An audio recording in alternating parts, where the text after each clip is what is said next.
अस्सलाम वालेकुम जी, क्या हाल है आप सबका। उम्मीद है ठीक होंगे। तो वेलकम करती हूँ आपको अपने चैनल पे। और आज इतने दिनों बाद फिर मैं हाज़िर हुई हूँ। तो यकीन माने जब से अब्बू जान इस दुनिया से गए हैं तो कोई दिल ही नहीं करता व्लॉग बनाने को। ये छोटे छोटे क्लिप बना के रखे हुए थे लेकिन बस अपलोड करने में वीडियो दिल ही नहीं करता था। तो आज फिर मैंने कहा कि चलें हिम्मत करती हूँ और वीडियो अपलोड करती हूँ। तो हेल्पर तो पूरे घर की सफाई करके इतनी अच्छी तरह से मोपिंग भी कर गई थी। और यहाँ पे देखें जी, रूज का डॉल हाउस पड़ा था तो मैं डस्टिंग करने लगी थी। डस्टिंग अभी नहीं की थी पूरे घर की, तो डस्टिंग करने लगी थी। तो मैंने कहा अरूश बेचारी को तो अब टाइम ही नहीं मिलता डॉल हाउस से खेलने का। सुबह स्कूल जाती है, शाम को अब पेपर होने वाले हैं, उसकी तैयारी में लग जाती है। तो इसको मैं संभाल दूँ। फिर मैंने सोचा कि क्या पता कि पेपर ख़त्म हो तो फिर इसका दिल कर पाए। तो चलें इसकी डस्टिंग करके तो रख देती हूँ ना, अभी पड़ रही जहाँ पे ही। और ये देखें आपको सारा घर इतना अच्छा मतलब साफ़ लग रहा होगा। और ये आपको छोटा सा मेरा टीवी नज़र आ रहा होगा। ये जब मेरी शादी हुई थी तो उस टाइम का ये टीवी है। तो पहले यहाँ पे बड़ा हमने, फिर उसके बाद हमने बड़ा ले लिया एलसीडी, तो वो यहाँ पे होता था। लेकिन अब जब से सर्दियाँ आई हैं तो लाउंज में कोई बैठते ही नहीं है, तो अंदर ये रखा हुआ था रूम में। तो अंदर से उठा के इसको इधर बाहर रख दिया। और ये बाहर वाला जो एलसीडी है वो हमने अपने बेडरूम में रख दिया, क्योंकि रात को हम अपने बेडरूम में टीवी देखते हैं। तो आज धूप भी अल्लाह का शुक्र है कि निकली हुई थी, जैसा कि आपको नज़र आ रहा है। और ये है जी बच्चों के रूम। तो बेड शीट मैंने चेंज की थी। और ये थोड़ी सी मुझे अभी सिलवटें नज़र आ रही थी। मैं अंदर आई थी तो वीडियो बना रही थी। मुझे थोड़ी सी इस बेड के ऊपर ना बेड शीट ख़राब सी लग रही थी, तो मुझे बस अच्छा नहीं लगता, तो वो मैं इसको ठीक कर रही थी। और आज आपको बच्चों के रूम में ये इस बेड के ऊपर कोई क्विल्ट कोई ब्लैंकेट नज़र नहीं आ रहा होगा। तो ये मतलब क्या पिंडी में अब आप सोच रहे होंगे कि सर्दी जो है वो ख़त्म हो गई है तो ब्लैंकेट नहीं है, क्विल्ट नहीं है। तो ये भी आगे चल के आपको बताती हूँ कि ब्लैंकेट क्विल्ट हमने किधर किए हैं। तो वैसे ये है कि सुबह मैंने पर्दे हटा देती हूँ। बाहर से बड़ी अच्छी धूप आती है तो सब कमरों के लाउंज के मैं पर्दे आगे से हटा देती हूँ।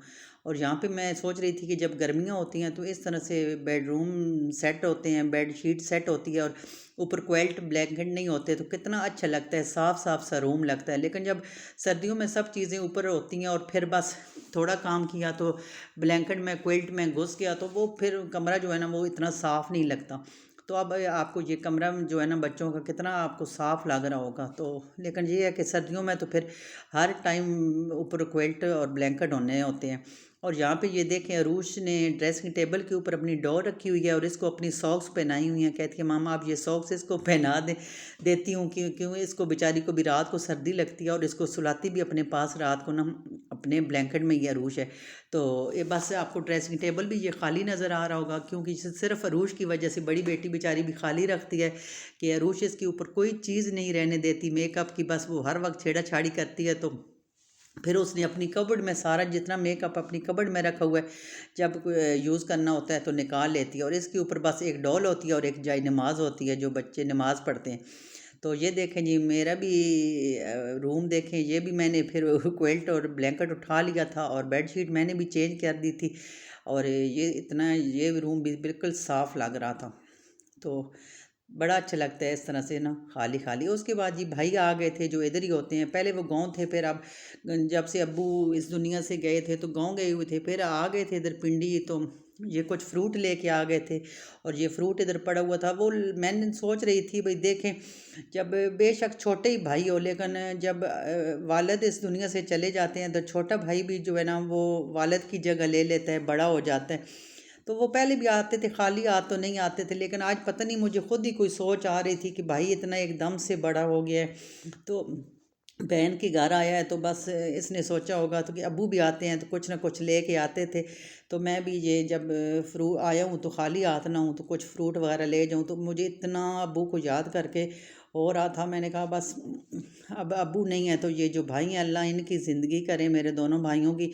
हैं तो ये बहुत छोटे लेकिन बस समझे कि अब यही हमारे अब्बू की जगह है। तो बहुत ही दिल जो है ना एकदम से उदास हो रहा था। उसके बाद मैंने तो जी रात को वो भाई तो चले गए थे, चाय वगैरह दी थी साथ कुछ स्नैक्स, तो वो चले गए थे। तो मैंने रात को बनाई हुई थी दाल। मैंने कहा आज कुछ नहीं बनाऊंगी। तो जब खाने का टाइम आया तो बच्चों ने तो खाने से इनकार कर दिया कि हमने दाल नहीं खानी, दाल खाने को तो हमारा ज़रा दिल नहीं है। तो फिर मैंने कहा चलें अब क्या करूं। तो उन्होंने कहा हमें तो ये बस मैकरोनी बना दें। तो फिर मैंने जी आज मैक्रोनी भी झटपट वाली बनाई। वैसे तो आपको कई बार मैं रेसिपी दे चुकी हूँ, जो मैक्रोनी बनाती हूँ वो अपने तरीके से सब्ज़ियाँ उसमें भून के मसाले में, लेकिन आज मैंने बस मैक्रोनी अलग से बॉईल की और ये जो घर में थोड़ी सी फ्रीज़र में सब्ज़ियाँ पड़ी थी मटर थे, गाजर थी, शिमला मिर्च थी, इनको अलग से थोड़ा सा मैंने बॉईल कर लिया। और यहाँ पे प्याज जो है वो थोड़े से इसमें ऑयल में डाल के तो इनको मैं मतलब थोड़ा सा हल्का सा फ्राई कर रही थी और सारे मसाले डाले। इसके बाद जी वो लहसुन अदरक थोड़ा सा डाला, सारे मसाले डाले और सोया सॉस, सिरका और चिली सॉस ये डाल के तो मैंने इसको मसाले को अच्छी तरह से भून लिया। बस झटपट वाली आज ना जब जल्दी होती है ना, बच्चों को भूख भी लगी हुई थी, तो बस यही रेसिपी मेरी समझ में आई। मैंने कहा चलिए, अब चिकन भी फ्रीज़र में था तो वो बहुत ज़्यादा मतलब ना बर्फ़ बना हुआ था, तो मैंने कहा उसके चिकन में आज विदाउट चिकन जो है ना मैं मैक्रोनी बनाती हूँ। वैसे ये भी मज़े की बनती है। तो यहाँ फिर मसाला अच्छी तरह से भून गया था, तो उसके बाद ये सारी सब्ज़ियाँ और मैक्रोनी डाल के तो मैंने ये मैक्रोनी बना ली थी। इतनी बच्चों को पसंद आई थी ना, तो ये देखें इसकी ये लुक है। तो बच्चों ने कहा हमने दाल नहीं खानी, बस हम ये मैक्रोनी खाएंगे। और उसके बाद मैंने कहा चलें जी मैंने रोटी तो खानी थी, लेकिन मैंने कहा चले मैं भी थोड़ी सी चख लेती हूँ। ऊपर मैंने मेयोनीज़ डाल ली थी, इससे भी बड़ा ही मज़ा आता है ना। आप क्रीम डाल लें, मेयोनीज़ डाल लें तो फिर बहुत मज़ा आता है। मेयोनीज़ पड़ी हुई थी तो मैंने इसके ऊपर डाल के तो वो मैंने कहा चले मैं भी थोड़ा सा चस्का सा लगा लेती हूँ। वैसे बनी बड़ी मज़े की थी। चिकन नहीं था आज, लेकिन चिकन के बगैर भी ना बहुत ही मज़े की बनी थी। हालांकि मैंने आज सब्ज़ियाँ थोड़ी सी मतलब बॉयल सी की थी। पहले तो मैं सब्ज़ियों को मसाले में भून लेती थी, लेकिन बस जिस तरीके से बनाई थी बहुत मज़े की बनी थी। उसके बाद जी ये हमारी क्विल्ट और ब्लैंकेट की कहानी। तो बस अच्छी धूप निकली हुई थी, तो मैं हमेशा ऐसे ही करती हूँ ना, मतलब हर हफ्ते तो नहीं लेकिन 2 हफ्ते बाद बच्चों को भी साथ लगाती हूँ। जिस दिन सारे घर होते हैं तो फिर ये नीचे से उठा के तो छत पे ले आते हैं, क्योंकि अब तो हमारा ज़्यादातर वक्त जो है वो छत पे ही वीकेंड पे गुजरता है।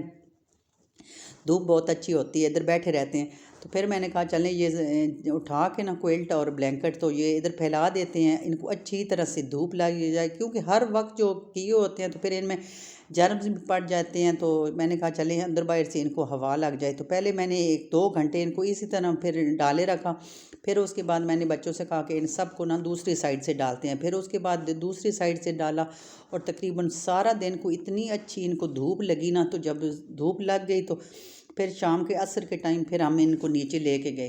तो वैसे आप लोग भी अपने जो बिस्तर वगैरह होते हैं हफ्ते 10 दिन बाद 15 दिन बाद सर्दियों में लाजमी धूप पे डालने चाहिए।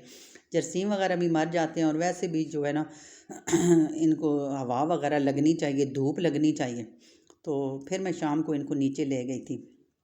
अच्छा जी, फिर जी है जी दूसरे दिन का।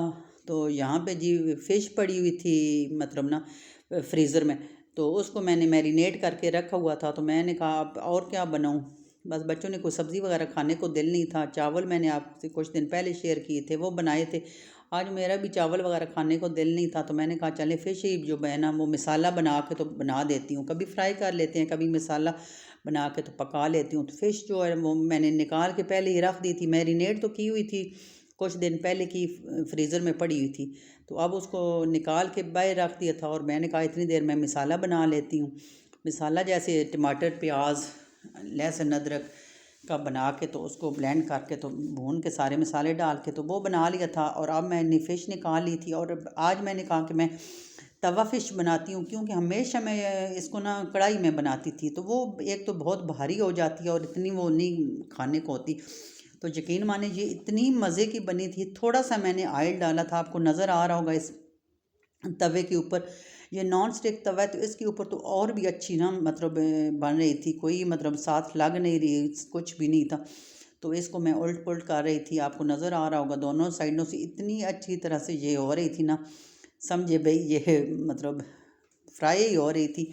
लेकिन ऑयल जो है वो मैंने बिल्कुल कम डाला था और काफ़ी देर मैं इसको इस तरह से करती रही। कोई टूटी नहीं थी, कोई कुछ नहीं था, मसाला लगा हुआ था कितने दिनों से। और यहाँ पे ये देखें इतनी अच्छी तरह से ये दोनों तरफ से पक चुकी थी और ऑयल भी बिल्कुल थोड़ा सा यूज़ किया था, ज़्यादा ऑयल नहीं यूज़ किया था। उसके बाद जो मसाला बनाया था उसके अंदर मैंने इसको डाल के तो थोड़ी देर के लिए ना चूल्हे पे इसको पकाया था, जैसे दम पे पकाते हैं। गली हुई तो पहले ही थी, वैसे मैंने कहा मसाले में रच बस जाए। तो इतनी मज़े की ये बनी थी, सब ने खा के बहुत ही तारीफ़ की कि बहुत ही मज़े की इस तरीके से बनी है। अच्छा जी, ये तो सब ने खा ली थी। उसके बाद मैंने ना ये खीर बनाई थी। इसकी रेसिपी भी मैं आपसे काफ़ी दफ़ा शेयर कर चुकी हूँ। तो मेरे अब्बू को ये बहुत ही पसंद थी। जब भी हमारे घर आते थे तो ये उनको जी मैं खीर बनाती थी तो बहुत ही मतलब ना शौक़ से खाते थे। तो मैंने कहा चलो आज उनके लिए बना के तो कुछ दुआ वगैरह पढ़ लेंगे, इसके ऊपर कुछ पढ़ा हुआ था वो भी बख्श देंगे। तो ये मैं अपने अब्बू जी के लिए बनाई थी। तो ये था जी मेरा आज 2 दिन का छोटा सा व्लॉग। तो उम्मीद है आपको पसंद आया तो प्लीज़ ये नीचे देखे सब्सक्राइब लिखा हुआ है, इसको सब्सक्राइब भी कर दें और लाइक भी कर दें और कोई अच्छा सा कमेंट्स भी कर दें ताकि मेरी हौसला अफजाई हो और मैं अच्छी अच्छी वीडियो आपके लिए बना सकूं। तो मिलूँगी आपसे किसी और अच्छे से व्लॉग में, तब तक के लिए दुआ में याद रखिएगा। अल्लाह हाफिज़।